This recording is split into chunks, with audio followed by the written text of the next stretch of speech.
Bonjour à tous et à tous, merci d'être au rendez-vous pour ce nouveau numéro de rencontre. Quelles seront les grandes tendances de l'économie chinoise en 2021? La conférence centrale sur le travail économique, tenue récemment avec la participation des plus hauts dirigeants chinois, a permis d'en apprendre un peu plus. Quels sont les risques et les défis à relever? Quelles sont les 8 grandes priorités définies par le gouvernement? Et en dépit de la pandémie et des incertitudes mondiales, plusieurs agences de notation prévoient que la croissance de l'économie chinoise sera de 8% en 2021. S'agit-il d'un objectif réalisable? Aujourd'hui, nous allons en discuter avec nos invités. Je reçois aujourd'hui avec plaisir par visioconférence M. Ding Yifan, chercheur à l'Institut de recherche sur le développement du Conseil des affaires d'État, M. Denis Depoux, directeur général Monde de Roland Berger. Bienvenue sur notre émission. On voit que cette conférence, qui est une conférence annuelle qui donne vraiment le ton pour la politique économique chinoise en 2021, quels sont selon vous les messages les plus importants envoyés lors de la conférence de cette année? Je vais commencer par M. Ding Yifan. En fait, le message le plus clair que nous avons entendu par cette conférence annuelle sur le travail économique est que comme la pandémie est sous contrôle actuellement en Chine et que les activités économiques ont été reprises à peu près normalement, donc l'année prochaine, on va stabiliser ce qu'on appelle la politique fiscale et la politique monétaire. Donc, l'outil de stimulation de la croissance serait retiré progressivement, petit à petit, du marché. Donc, on n'est plus tellement paniqué par une perspective de récession économique. Voilà. Et M. Depoux, quelle est votre observation? On a un message très fort de détermination dans l'incertitude qui va demeurer, c'est noté par la conférence économique, l'incertitude autour de la situation sanitaire, le besoin de prévention, et une très grande détermination à continuer la transformation structurelle de l'économie chinoise, avec en effet la réduction ou le retour à la normale du déficit public, une priorité à la réduction des effets de levier financiers excessif, et donc on revient finalement aux priorités économiques qui prévalaient avant l'arrivée de l'épidémie. Et ça envoie un message très fort, de continuité de la politique économique chinoise. D'ailleurs, il a été noté, je crois, qu'il n'y aurait pas de changement de direction de cette politique économique chinoise malgré les circonstances. C'était aussi un message de confiance très fort dans la solidité de l'économie chinoise qui est revenue à la normale plus vite, qui est probablement un peu en surchauffe en ce moment, en tout cas pour certains secteurs, et du coup ça permet de revenir à cette politique économique structurelle. Alors, vous avez souligné c'est un message de confiance. Alors, malgré tout ça, il a été aussi souligné durant cette conférence, il existait toujours des incertitudes, comme vous avez évoqué tout à l'heure, Monsieur Denis Depoux, et des incertitudes aussi liées à l'environnement interne à la Chine et à la pandémie, et que les conditions de la reprise économique manquaient encore de solidité, et il existait de nombreux risques à ne surtout pas négliger. Donc, quels sont selon vous les risques et les défis à relever pour l'économie chinoise en 2021, M. Ding Yifan? Les incertitudes pour l'économie de Chine, mais aussi du monde, est que la pandémie est loin d'être sous contrôle. Il suffit de regarder ce qui se passe ces derniers jours en Angleterre pour s'apercevoir que finalement, le virus peut se transformer à mesure que l'humanité essaie de se battre avec ce virus. Et si les efforts faits par tous les pays de vacciner la population contre le virus, et si le virus s'adapte aux efforts de la vaccination, eh bien, le virus pourrait devenir beaucoup plus dangereux dans l'avenir. Et donc, tout est incertain pour cela. Et la Chine se prépare à une telle éventualité, et on peut remarquer que depuis ces derniers jours, à mesure que la pandémie continue à s'aggraver en Angleterre et dans certains États aux États-Unis, et les autorités officielles de Chine ont resserré le contrôle sur des cas individuels de pandémie en Chine. Parce qu'il reste encore des cas d'importation, des cas de Covid importés, etc. Donc, toutes ces villes en Chine ont resserré leur contrôle sur une éventuelle propagation du virus. Il y a ça. Et il y a aussi des activités économiques qui sont liées un peu, plus ou moins, à la circonstance. On sait très bien que sous l'administration de Donald Trump, les États-Unis ont été dans une guerre commerciale avec la Chine, non seulement sur le plan du commerce, mais aussi sur le plan du contrôle des produits technologiques.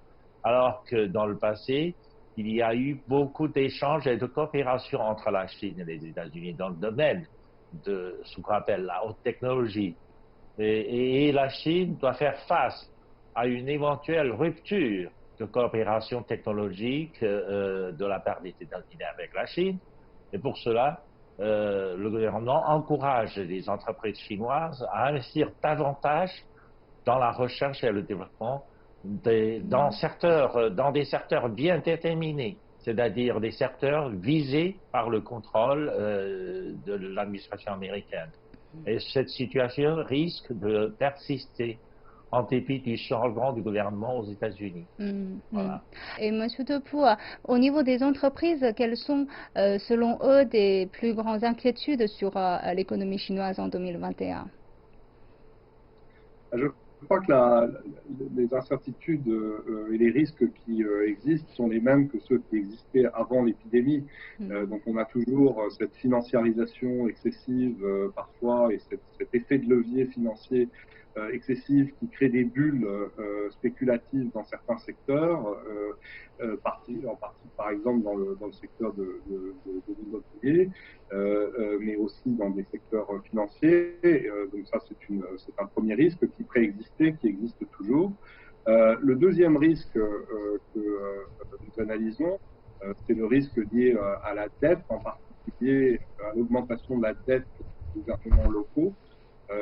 Et je crois que c'est souligné également par la conférence économique. Et même si effectivement la politique économique de l'État chinois redevient plus orthodoxe avec une réduction du déficit public, en revanche, il y a une certaine latitude qui est donnée aux gouvernements locaux d'émettre des obligations pour financer des investissements, des infrastructures, et donc qui augmente le poids de la dette sur ces acteurs locaux.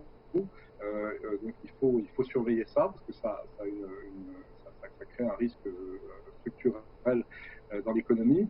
Et puis enfin, je pense que un risque très fort, c'est le risque lié à l'emploi dans l'économie chinoise. En particulier, comme M. Ding l'a noté, la pandémie n'est pas finie. Beaucoup de petites entreprises, de moyennes entreprises ont souffert pendant la pandémie et continuent de souffrir. Et ce sont elles qui créent beaucoup d'emplois. Ce sont des petites entreprises, des moyennes entreprises privées qui créent beaucoup d'emplois dans l'économie chinoise. Et si elles sont empêchées de créer des emplois, eh bien, ça crée un déficit d'emplois qui va nuire à la priorité qui est donnée par ailleurs à la consommation domestique. Et donc le risque lié à l'emploi est très fort. On va revenir un peu sur la recherche scientifique que vous avez mentionnée tout à l'heure, M. Ding. Enfin, on voit qu'il y avait 8 priorités qui ont été définies. Alors, la première, c'est justement renforcer les technologies stratégiques nationales. Pourquoi avoir placé cet objectif en première ligne? Justement parce que, d'une certaine manière, l'administration Trump avait resserré le contrôle sur les produits technologiques importés en la Chine. Vous pensez que c'est un résultat indirect de la guerre commerciale entre la Chine et les États-Unis? C'est ça. Et cette tendance va continuer normalement sous l'administration Biden. Donc, on ne se fait pas beaucoup d'illusions sur les tentatives du gouvernement américain de contrôler l'exportation des produits technologiques d'empêcher la coopération technologique entre les entreprises chinoises et les entreprises américaines. Et dans cette optique, le gouvernement chinois encourage les entreprises chinoises à renforcer leur recherche et développement. Et le gouvernement chinois va utiliser le levier fiscal pour aider les entreprises chinoises à investir dans ce domaine-là.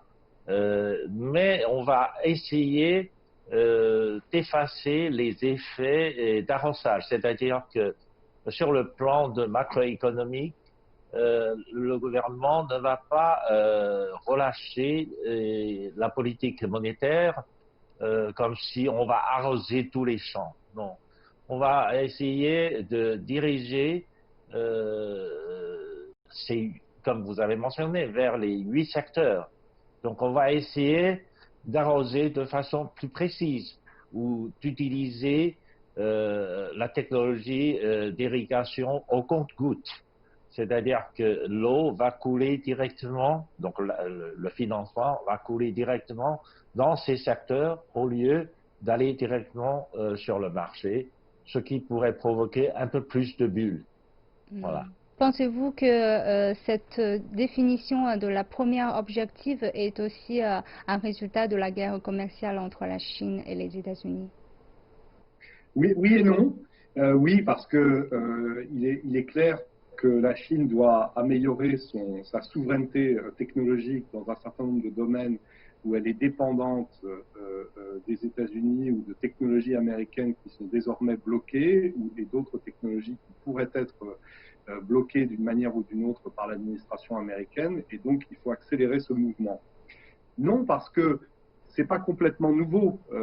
On avait le plan Made in China 2025, dont on parle moins aujourd'hui, mais finalement, cette priorité à l'innovation technologique et au développement dans des domaines technologiques très précis qui sont effectivement ceux visés par l'administration américaine, cette priorité, elle existe, elle va être accélérée de façon à renforcer cette souveraineté technologique, mais aussi à amener la Chine à plus d'autosuffisance sur des technologies clés, notamment dans les semi-conducteurs, notamment dans la fabrication de semi-conducteurs.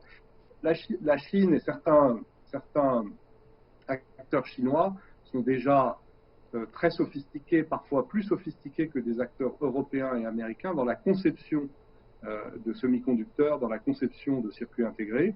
En revanche, la Chine n'a pas de technologie propre dans le domaine de la fabrication de ces semi-conducteurs. Donc voilà un exemple de faiblesse qui ne posait pas de problème dans une mondialisation bien assumée et qui demain va poser des problèmes. Et donc il faut résoudre ce problème rapidement pour que l'économie chinoise ne subisse pas effectivement de mesures unilatérales. Alors, un autre point qui est défini comme stratégique, c'est la stimulation de la consommation intérieure. Mais on se souvient que ce point est aussi s'inscrit dans la continuité un peu, parce qu'on évoque déjà ce point il y a quelques années. Alors, mais on voit que le contexte change d'année en année, et cette année, quand on parle de stimulation de la consommation intérieure, de quoi parle-t-on exactement? Quelles sont les mesures précises pour stimuler la consommation, et dans quel sens exactement, M. Ding Yifan?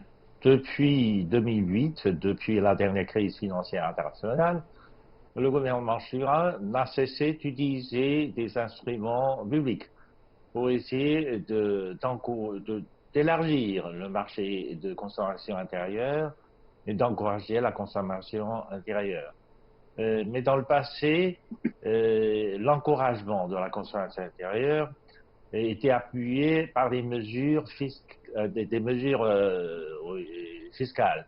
C'est-à-dire qu'on subventionne, par exemple, des produits manufacturés pour que la population rurale, qui avait des revenus inférieurs, pour permettre à cette population rurale d'avoir accès à des produits manufacturés et bon marché, des téléviseurs, des électroménagers, etc. Mais cette fois-ci, comme le gouvernement chinois va essayer de restructurer son économie. Donc il s'agit de permettre à une population avec un revenu plutôt modeste d'avoir accès à plus de moyens matériaux de consommation. Cela veut dire quoi? Cela veut dire que d'une certaine manière, on va permettre, par exemple, à la population rurale de transformer leurs biens, c'est-à-dire la terre, etc., de transformer leurs biens en revenus. Et cela veut dire qu'il y aura une restructuration de la réforme agraire dans des régions rurales qui permettrait aux paysans chinois, aux fermiers, comme on dit, parce que cela dépend du terme, parce que le terme paysan est devenu péjoratif dans le vocabulaire occidental. Donc, en tout cas, la population rurale aurait les moyens de se faire un peu plus d'argent et d'avoir leurs moyens de consommation augmentés. Voilà. Monsieur Topou, je sais que beaucoup d'entreprises ont aussi des yeux rivés sur cette politique parce que, dans une certaine manière, une croissance de la demande intérieure, ça change un peu la donne sur le marché chinois, n'est-ce pas? Donc, selon vous, comment cette politique de stimulation de la consommation intérieure va en quelque sorte remodeler le marché chinois et créer des opportunités différentes pour les entreprises? Oui, je crois que l'objectif aujourd'hui, c'est d'augmenter la classe moyenne, d'augmenter la taille de la classe moyenne et d'augmenter le revenu disponible de cette classe moyenne, qui est le moteur de la consommation intérieure chinoise, de la consommation de produits domestiques et de la consommation de produits importés. Et effectivement, l'approche précédente consistait par des mesures fiscales de flécher finalement des ressources qui allaient directement à cette population. Aujourd'hui, il s'agit plutôt de créer des conditions favorables pour que cette consommation s'exprime. Donc de faire en sorte que, par exemple, les gens pensent moins à épargner et plus à consommer. Et pourquoi les gens épargnent? Les gens épargnent parce qu'ils ont des incertitudes sur la sécurité sociale, sur les retraites, sur le logement, sur l'emploi ou sur les futurs emplois. Et donc, si on arrive à réduire cette incertitude, on augmente le revenu disponible de cette classe moyenne qui augmente de manière démographique. Et ça s'ajoute en effet aux mesures que M. Ding évoquait pour provoquer plus de consommation dans la population rurale, un autre énorme réservoir de consommation domestique. Donc je dirais qu'on a un déplacement de la politique de l'État chinois pour de flécher des ressources et de subventionner de la consommation vers créer des conditions favorables, plus structurelles et donc plus pérennes, pour permettre à la population et à la classe moyenne en particulier de consommer davantage. Monsieur Ding, avec cette politique de s'appuyer davantage sur la demande intérieure, est-ce que ça va en contradiction avec la politique de réforme d'ouverture qui est une fois de plus insistée cette fois sur lors de cette conférence, parce qu'il y a beaucoup d'inquiétudes sur cette politique. Si la Chine s'appuie davantage sur la consommation intérieure, est-ce que ça veut dire qu'il y aura plus de fermeture du pays? C'est une très bonne question parce que dernièrement, depuis que le gouvernement chinois avait sorti sa stratégie de développement basée sur une double circulation, dont la circulation intérieure a été qualifiée par beaucoup comme un repli sur soi, comme si la Chine était prête à rentrer à nouveau dans une politique d'autarcie ou de s'appuyer sur ses propres forces. Je pense que cette analyse se trompe un peu de l'époque. Parce que, en fait, l'analyse chinoise ou la proposition du gouvernement chinois est plutôt dialectique. C'est-à-dire qu'à la fois, le marché chinois est énorme et il faudrait développer davantage le dynamique de son marché intérieur, la consommation, etc. Mais à la fois, les dirigeants chinois sont conscients que l'ouverture et la compétition, la concurrence internationale serait un moyen efficace pour forcer la réforme à l'intérieur du marché chinois. La Chine a toujours fait en sorte que l'ouverture soit un outil pour approfondir la réforme à l'intérieur du marché chinois. Je pense que la Chine va continuer à s'ouvrir davantage dans le monde pour essayer d'introduire plus d'éléments de concurrence sur le marché chinois, donc pour forcer les entreprises chinoises à se développer mieux et de façon plus compétitive. Mais aussi, l'ouverture de la Chine permettrait à l'économie chinoise de maintenir sa position dans le monde, de maintenir ses liens avec le monde. On sait très bien que la fermeture pourrait seulement emmener une économie vers le déclin. L'histoire récente de la Chine l'a prouvé.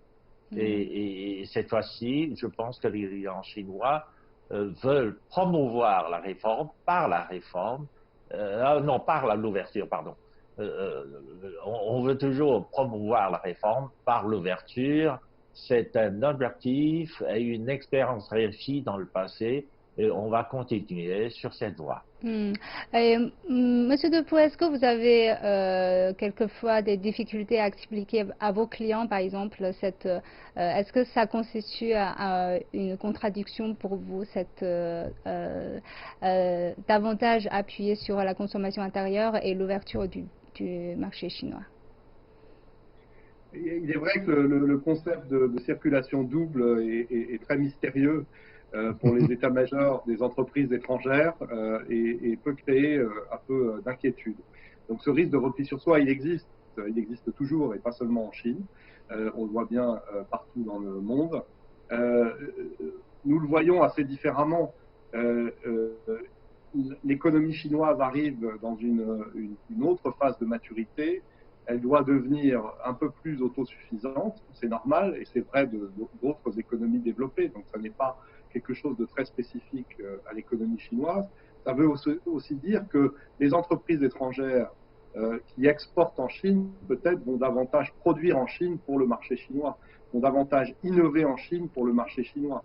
Comme l'a dit M. Ding, la Chine ne peut pas se couper de l'innovation technologique qui est apportée à la fois par la concurrence et apportée aussi par la multiplicité des acteurs, y compris des acteurs étrangers, qui se livrent une concurrence féroce pour le marché chinois. Et donc, moi, je vois plutôt une opportunité pour une vague d'investissement nouvelle dans le marché chinois pour produire pour le marché chinois. Quand vous regardez la balance commerciale de grands pays développés avec la Chine, vous constatez que souvent, 30 à 50 du commerce entre la Chine et ces pays, c'est du commerce pour produire des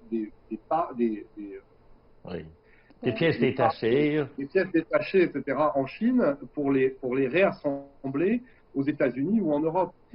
Et ça doit petit à petit évoluer pour produire des produits finis en Chine complètement, que ce soit des avions, des automobiles, des produits de consommation courante.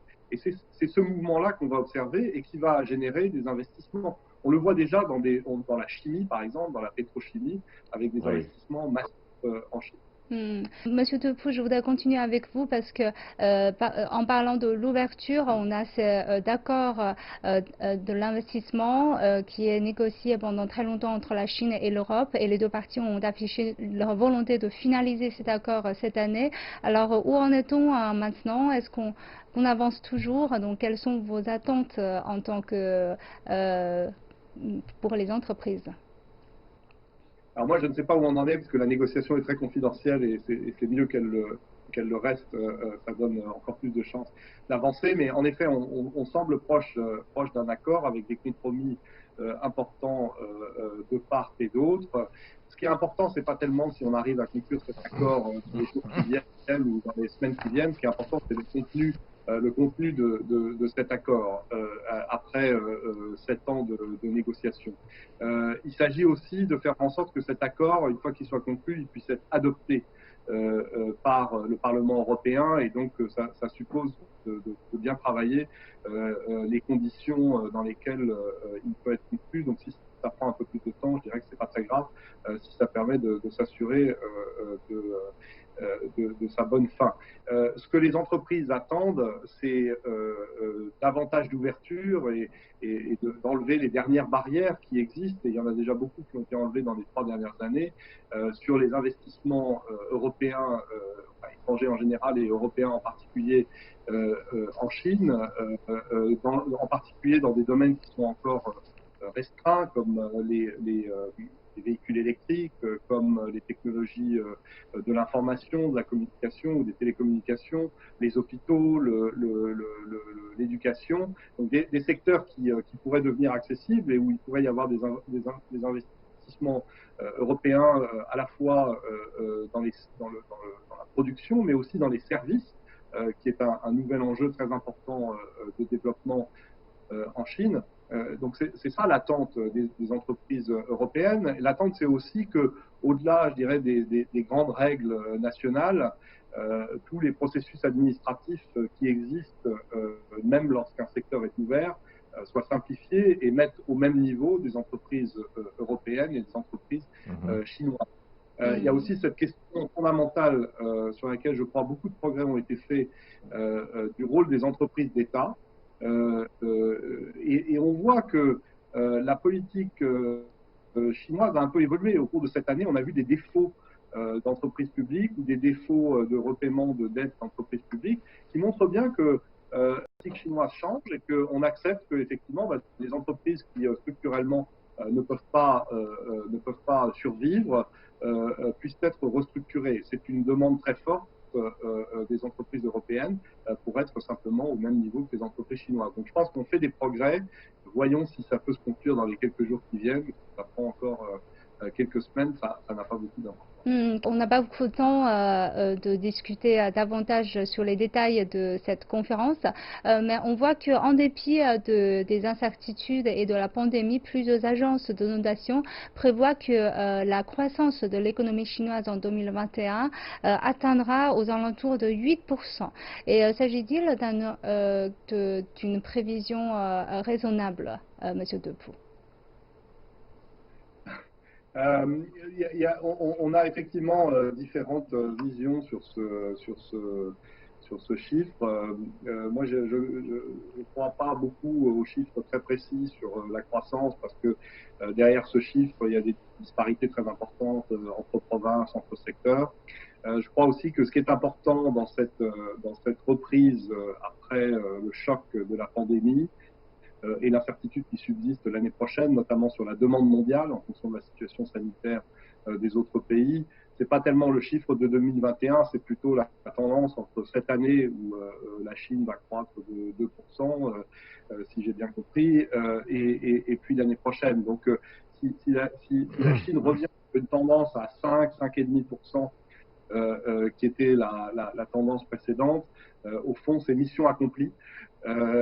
Et c'est sans doute très soutenable. Donc je crois que c'est plus ça qu'il faut surveiller, c'est la tendance et la stabilisation plutôt que l'effet de rebond très rapide, mais avec après un soufflet qui retombe. Alors, quelle est votre analyse, M. Ding Fan, très brièvement? Brièvement, je veux dire qu'il serait possible que l'année prochaine, on aura un taux de croissance très fort, mais c'est une espèce de croissance de revanche. Parce que justement, cette année, il y a une chute dans la courbe de la croissance de l'économie chinoise. Et normalement, comme la pandémie est sous contrôle, on peut s'attendre à ce qu'il y ait une croissance revanche. Donc 8%, c'est par rapport à cette année. Donc c'est nécessairement, ce n'est pas par rapport à la courbe normale de croissance. Donc 8%, ce n'est pas beaucoup. C'est un retour à la normale. Voilà. Alors je vous remercie tous les deux d'avoir partagé vos points de vue avec nos téléspectateurs et je vous remercie d'avoir suivi notre discussion. À la prochaine.